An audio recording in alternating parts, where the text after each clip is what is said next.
Gold, trusted gold buyers. మీరు తాకట్టు పెట్టిన బంగారాన్ని విడిపించి ఈ రోజు ఉన్న మార్కెట్ ధరకు కొనబడను. Hello viewers, welcome to iDreams media. Vizianagaram జిల్లాలో విషాదం చోటు చేసుకుంది. ఒక యువ క్రీడాకారిణి మృత్యువు లారీ రూపంలో కబలించింది. సత్యజ్యోతి వెయిట్ లిఫ్టర్ జాతీయ స్థాయిలో కూడా అనేక సార్లు పాల్గొని వెయిట్ లిఫ్టింగ్ లో పథకాన్ని సాధించింది. అదేవిధంగా రాష్ట్ర స్థాయి పోటీల్లో పాల్గొనేందుకు వెళ్తున్న తరుణంలో మృత్యువు లారీ రూపంలో వెంటాడి కబలించింది. ఈ విషాదాంతం అంతా కూడా విజయనగరం జిల్లాలో వైఎస్ఆర్ నగర్ వద్ద చోటు చేసుకుంది. సత్యజ్యోతి యొక్క తల్లిదండ్రులు యశోదమ్మ, అదేవిధంగా భాస్కర్ రావు ఇద్దరు కూడా ఎంతో గారాభంగా పెంచారు. కూతుర్ని ఉన్నత స్థాయిలో చూడాలని అనుకున్నారు. కానీ సంవత్సరం క్రిందటే యశోద మరణించింది. అదేవిధంగా భాస్కర్ రావు తండ్రి కూడా మరణించి 11 రోజులే అయింది. రోజుల వ్యవధిలోనే ముగ్గురు కూడా మృతి చెందడం నిజంగా అత్యంత బాధాకరం కొండవెలగడలో చోటు చేసుకుంది. ఎందుకంటే సత్యజ్యోతి ఎన్నో అవమానాలను ఎదుర్కొని, ఎందుకంటే ఓవర్ వెయిట్ ఉన్నావు, నువ్వేం సాధిస్తామంటూ చాలా అవహేళనగా మాట్లాడిన వాళ్ళందరికీ కూడా తన ప్రతిభతో సమాధానం చెప్పింది. అంతేకాదు రైల్వేలో టీటీగా ఉద్యోగం సాధించి కూడా తన ప్రతిభను కూడా చూపించింది. అలాంటి అమ్మాయి ఒక్కసారిగా ఇలాంటి దారుణమైన యాక్సిడెంట్ లో మృతి చెందడం అత్యంత బాధాకరం అంటూ కూడా కుటుంబ సభ్యులు, అదేవిధంగా తన తోటి క్రీడాకారులందరూ కూడా బాధను వ్యక్తం చేస్తున్న పరిస్థితి. తన గురించి మాట్లాడుతుంటే ఒక్కొక్కరికంట కూడా కన్నీరు వస్తుంది. ఎందుకంటే మరికొన్ని రోజుల్లో రాష్ట్ర స్థాయి పోటీల్లో పాల్గొనడానికి వెళ్తుంది. వెయిట్ లిఫ్టింగ్ లో తనకున్న అనుభవం, అదేవిధంగా అపారమైన శక్తి కూడా ఎవరు కూడా ఊహించండి. అంతలా తను పాల్గొందంటే కంపల్సరిగా ప్రైజ్ తేవాల్సిందే. తన టాలెంట్ ని ప్రూవ్ చేసుకున్న అంత మంచి అమ్మాయి ఇలా అవ్వడం అత్యంత బాధాకరం అంటూ కూడా తమ యొక్క గోడును వెలబుచ్చుకుంటున్నారు. ఒకసారి మాట్లాడదాం. నా పేరు ఫణేంద్ర అండి. మేము గత 7-8 సంవత్సరాలు బట్టి వెయిట్ లిఫ్టింగ్ చేస్తున్నాం. మన విజయనగరం ఒక పేరు కాంచింది, విజయనగరం అని. ఇదే విజయనగరంలో పుట్టి పెరిగి ఆడపిల్లైనా మట్టిలో మాణిక్యంలాగా ఎంతో కష్టపడి, ఎంతో తల్లి చనిపోయారు, తండ్రి చనిపోయారు, ఇంట్లో ప్రోత్సాహం అంతంత మాత్రమేనా, మిడిల్ క్లాస్లో పుట్టిన ఎంతో కష్టపడి వెయిట్ లిఫ్టింగ్లో రాణించిందండి. ఈరోజు ఎంతగా చెప్పుకోవాలంటే ఆమె గురించి రేపు తరాల్లో అమ్మాయిలకు కానీ చిన్నపిల్లలకి ఎవరికైనా ఒక స్పోర్ట్స్లో వెయిట్ లిఫ్టింగ్ అనే కాదు, తన ఒక ఉదాహరణ, ఇన్స్పిరేషన్.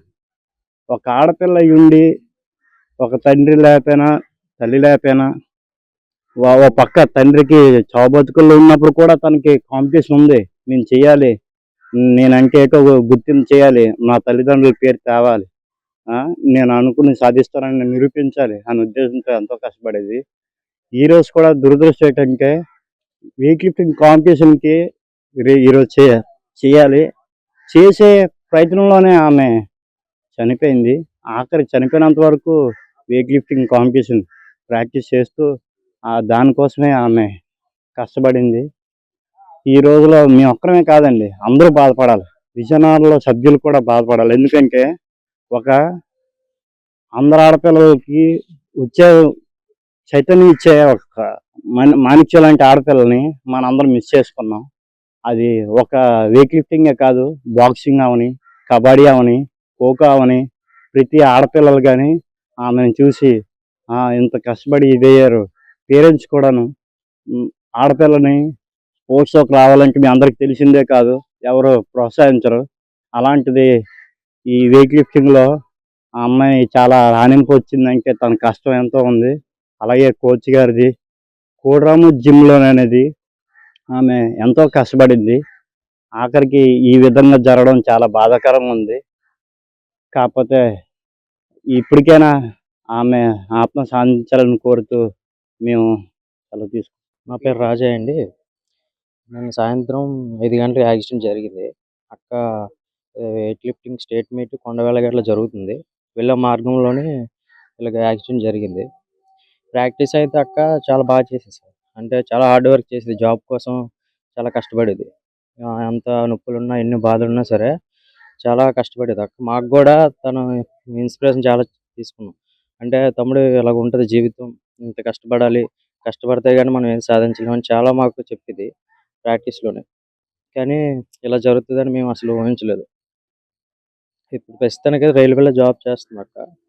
నెక్స్ట్ మంత్లో ఉన్నాయి రైల్వే మీట్స్. కానీ ఇలా జరుగుతుందని మేము ఎవరు అసలు ఊహించలేదు. మాకు చాలా బాధగా ఉంది. నా పేరు చిన్ని అండి. అడ్వకేట్‌గా ప్రాక్టీస్ చేస్తున్నాను. నేను 2000 సంవత్సరం నుండి వెయిట్ లిఫ్టింగ్ చేస్తున్నాను. ఇప్పటికి నేను తర్వాత ఈ అమ్మాయి నాకు 2, 3 సంవత్సరాల నుండి జిమ్‌లో వచ్చింది. చాలా డెడికేటెడ్‌గా పనిచేసేది. వరకు ఈ అమ్మాయి పేరు జ్యోతి అండి. జ్యోతి అయితే మేము అమ్మాయికి బాగా కోచ్ మద్దిల శ్రీను కోచ్ ఆధ్వర్యంలో మేమందరం చేస్తుండేవాళ్ళం. చేస్తూ అమ్మాయికి టెక్నికల్ గట్టా అతను చెప్పేవారు. మేము తర్వాత కోచ్ వెళ్ళిపోయాక మేము షెడ్యూల్ ప్రకారంగా డిసిప్లిన్‌గా మేము చేస్తుండేవాళ్ళం. చాలా డెడికేటెడ్‌గా వర్క్ చేసేది. దట్టు తర్వాత ఈ మధ్యన రీసెంట్‌గా జాబ్ కూడా రైల్వే ట్రయల్స్‌లో సెలెక్ట్ అయింది. రైల్వేలో జాబ్ కూడా వచ్చింది. సో దాంట్లో ఏంటంటే నాకు తెలిసింది ఏమైనా టెక్నికల్ గట్టా ఏమన్నా మేము చెప్పేవాళ్ళం. ఆ అమ్మాయి కూడా చాలా దీనిగా చేసేది, హ్యాపీగా చేసేది, ఇంట్రెస్ట్‌గా చేసేది. అలాగే కష్టపడి జాబ్ కూడా కొట్టుకొని వచ్చింది. నెక్స్ట్ ఏమొచ్చి ఈ మధ్యన రీసెంట్‌గా కొండవల్లగూడలో కాంపిటీషన్ ఉందిగా ప్రిపేర్ అయ్యాం. మన లేటెస్ట్‌గా శుక్రవారం కూడా మేము ప్రిపేర్ అయ్యాం. శుక్రవారం, సాటర్డే ఒక రోజు రెస్ట్ తీసుకోమ్మా, మరుసటి సండే నువ్వు వెళ్ళాలి కదా అని మేము సండే వస్తాం మేమందరం అని చెప్పాం. సండే వెళ్ళాము. సండేకి వెళ్తేప్పటికి శనివారం సాయంత్రం 5 గంటలకి అమ్మాయి ముందుగా వెయిట్స్ ఇవ్వడానికి వెళ్ళినప్పుడు ఇది మధ్యన కొండవల్లగూడ వెళ్ళే దారిలో ఈ అఘాయిత్యం జరిగింది. దానికి మేమంతా చాలా బాధపడుతున్నాం. మా కోడిరమతి పార్కులో సభ్యులందరూ చాలా బాధపడుతున్నాం. ఒక మంచి వెయిట్ లిఫ్టర్ మిస్ అయినందుకు మేము ఇంకా చాలా బాధపడుతున్నాం. దీనికి మరి ఆ అమ్మాయి గురించి ఒక చెల్లిలాగా, ఒక చిన్నపిల్లల అన్నదమ్ములు, ఒక అక్క చెల్లిలాగా జిమ్‌లో ఉండేవాళ్ళం అండి. సో దాన్ని ఏంటంటే మరి ఈ బాధ మేము అంతగా మర్చిపోలేము. ఒక మంచి వెయిట్ లిఫ్టర్ మిస్ అయింది. విజయనగరం జిల్లాకే మంచి వెయిట్ లిఫ్టర్ మిస్ అయిందని బాధపడుతున్నాం. ఈ టోర్నమెంట్‌కి జాబ్ వస్తే కంపల్సరీ అమ్మాయి గోల్డ్ మెడల్ కొడతది. ఎందుకంటే అంత మంచి డెడికేటెడ్ పర్సన్, మంచి లిఫ్టర్ ఉన్నది, మంచి లిఫ్ట్స్ ఉన్నాయి అమ్మాయి దగ్గర. దానికి మంచి తర్ఫీదు కూడా తీసుకున్నారు. మన కోచ్ శ్రీనివాస్ గారు కూడా మంచి కోచ్ ఇచ్చారు. కొండవల్లగూడ ఒక ఎత్తు అయితే విజయనగరం హెడ్ క్వార్టర్‌కి ఈవిడ మంచి వెయిట్ లిఫ్టర్ అండి. మేమంతా ఈవిడికి మంచి ఆవిడ వెనకాల ఒక 5 మంది 6 మంది మన జిమ్ జూనియర్స్ కూడా ఉన్నారు. మేమంతా ఎంకరేజ్ చేద్దాం. యాక్చువల్లీ ఆదివారం మంచి హుషారు మీద మేము బయలుదేరాం.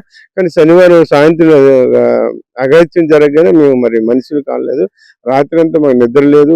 చాలా బాధపడతాం. ఒక విజయనగరం కోడిరామూర్తికి మంచి పేరు తెచ్చుకున్న అమ్మాయిలో వన్ ఆఫ్ ది పర్సన్ ఆ జ్యోతి గారండి. కానీ ఈ జ్యోతికి ఇలా జరుగుతుంది మీ కళ్ళను కూడా మేము ఎప్పుడు ఊహించలేదండి. కానీ దేవుడు మరి అమ్మాయికి చాలా అన్యాయం చేశాడు. కానీ మరి దీని గురించి ఎక్కువ మాట్లాడడానికి కూడా మాకు మాటలు రావట్లేదు. నా పేరు శ్రీనివాస్ అండి. వెయిట్ లిఫ్టింగ్ కోచ్ అండి. స్పోర్ట్స్ అథారిటీ ఆఫ్ ఆంధ్రప్రదేశ్ నుండి చేస్తున్నానండి. మేము కోడిరమతి పార్క్లోని కోచింగ్ ఇస్తుంటానండి. తను నా దగ్గర 5 సంవత్సరాల నుంచి సెషన్ పొందుతుందండి. దానికి ఒక 2 ఇయర్స్ బ్యాక్ భువనేశ్వర్ రైల్వేస్లోని 2 ఇయర్స్ బ్యాక్ జాబ్ వచ్చిందండి. తను యాక్చువల్గా ఈరోజు కొండవల్లగూడలోని కాంపిటీషన్ చేయాలండి. నిన్న ప్రమాదవశాత్తు పడిపోయి చనిపోవడం జరిగిందండి. తన ట్రైనింగ్ చాలా హార్డ్ వర్క్ చేసేదండి. తను చేస్తుంటే మాకే చాలా ఇన్స్పైరింగ్గా ఉండేదండి. తనకి 2 సిస్టర్స్, ఒక బ్రదర్ కూడా ఉన్నారండి. తనకి అమ్మగారు కానీ నాన్నగారు కానీ లేరండి. తను చాలా కష్టపడి ప్రాక్టీస్ చేశానండి. రెగ్యులర్గా వచ్చేదండి. సత్యజ్యోతితో ఉన్న అనుబంధాన్ని ఒక్కొక్కరు ఒక్కొక్క రకంగా పంచుకుంటున్నారు. ఎందుకంటే తను లేదు అన్న వార్త ఇంకా జీర్ణించుకోలేకపోతున్నాము. ఎందుకంటే మా ముందు ఎంతో మందికి తన స్ఫూర్తి కూడా యువ క్రీడాకారిణి. అంత నలుగురు పిల్లల్లో తన ప్రతిభ మాత్రం వేరేగా ప్రదర్శించేది. ఎక్కడికైనా వెళ్తే తను అనుకున్నది సాధించి వచ్చేది. ప్రభుత్వ ఉద్యోగం తన కల. అలాగే క్రీడల్లో రాణించాలనేది కూడా చిన్నప్పటి కల. వారి తల్లిదండ్రులు చెప్పిన మాట వింటూ వారి తల్లిదండ్రులకి ఒక మంచి పేరు తీసుకువచ్చే యువ క్రీడాకారిణి ఇలా దారుణమైన యాక్సిడెంట్లో మృతి చెందడం అత్యంత బాధాకరం. మా క్రీడాకారులందరికీ కూడా తీరని లోటు అని కూడా వ్యక్తం చేస్తున్న పరిస్థితి అయితే కనిపిస్తూ ఉంది ఇక్కడ ఉన్న పరిస్థితి. కెమెరా పర్సన్ బాలకృష్ణతో పద్మ, ఐడ్రీమ్స్ మీడియా, విజయనగరం. నిజంగా ప్రస్తుతం ఉన్నటువంటి సమాజం దేనికి ప్రయారిటీ ఇస్తుంది? ఆర్థిక సంబంధాల చుట్టూ మాత్రమే తిరుగుతుంది. మళ్ళీ ఎన్నికలంగానే చాలా విరక్తి కలుగుతాం. మంచి అనిపిస్తుంది కదా. లేడీస్ కూడా ఛాలెంజింగ్ జాబ్స్ చేసినప్పుడు చాలా బాగుంటది. ట్రాఫిక్ అసిస్టెంట్స్ గా నియమించిన ట్రాన్స్జెండర్స్ అందరితో సాల్యూట్ చేయించుకుంటున్నారు. ఫుడ్ డెలివరీ ఇవ్వటానికి వెళ్ళినటువంటి డెలివరీ బాయ్ అనిల్ పై కళ్ళ ముందు